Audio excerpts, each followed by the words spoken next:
26 September বৃহস্পতিবার এসএসবির একটি meeting হয়। সেই মিটিংয়ে পুলিশের 11 কর্মকর্তাকে অতিরিক্ত আইজি হিসেবে প্রমোশন দেয়া নিয়ে আলোচনা হয়। সেখানে এমন কয়েকজনের নাম উঠে এসেছে যাদের বিরুদ্ধে আছে ঘোরতর অভিযোগ।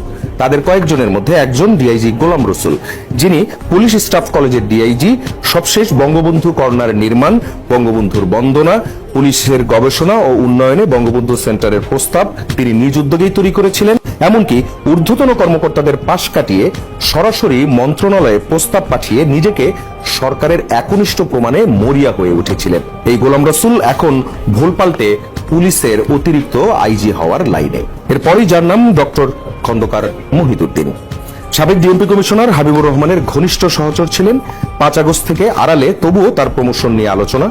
তার বিরুদ্ধে নিউ মার্কেট থানায় ছাত্র জনতার উপর গুলি চালানোর মামলা আছে, যেখানে 302 এবং 307 ধারা সহ দণ্ডবিধির আরো 7টি ধারা আছে।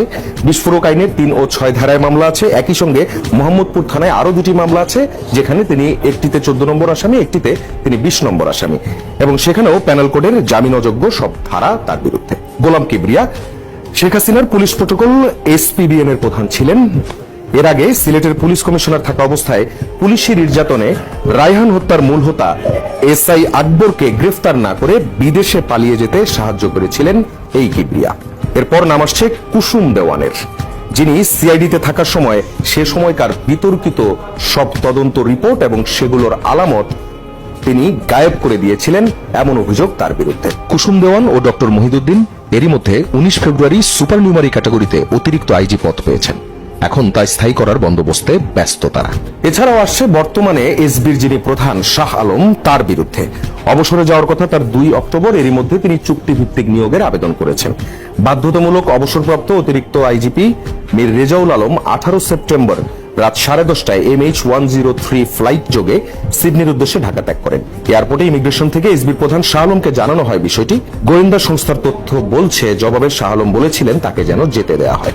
এসবি প্রধানের অনুমতির পর ইমিগ্রেশন পার হয়ে সেই ফ্লাইটে ঢাকা ত্যাগ করেন মীর রেজাউল আলম। এছাড়াও অবসরপ্রাপ্ত অতিরিক্ত আইজি ও প্রাক্তন DMP commissioner Khandakar Golam Faruk SB প্রধান শাহ আলমের সহযোগিতায় 20 সেপ্টেম্বর ব্যাংককের উদ্দেশ্যে ঢাকা ত্যাগ করার জন্য এয়ারপোর্টে যান। একইভাবে ইমিগ্রেশন থেকে তাকে বিষয়টি জানানো হলে তিনি তার বেলাতেও বলেন তাকে যেন যেতে দেওয়া হয়। যদিও ডিবি বিষয়টি পরে জানার পর তার দেশ ত্যাগের বিষয়ে আপত্তি জানায়। পরে শাহ আলমের অনুরোধে তিনি আবার ফিরে যান। মীর রেজাউল আর খন্দকার গোলাম ফারুক দুজনের বিরুদ্ধেই বৈষম্য বিরোধী ছাত্র আন্দোলনে গুম খুনের সাথে জড়িত থাকার বড়সড় অভিযোগ।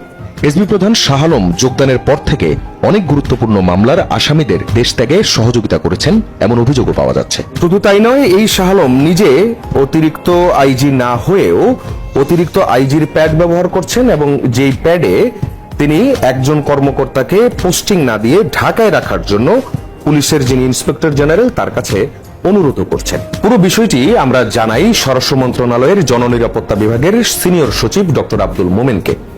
তিনি পুরো বিষয়টি শুনলেন এবং সাক্ষাৎকার দিতে না চাইলেও বললেন ব্যবস্থা নেবেন।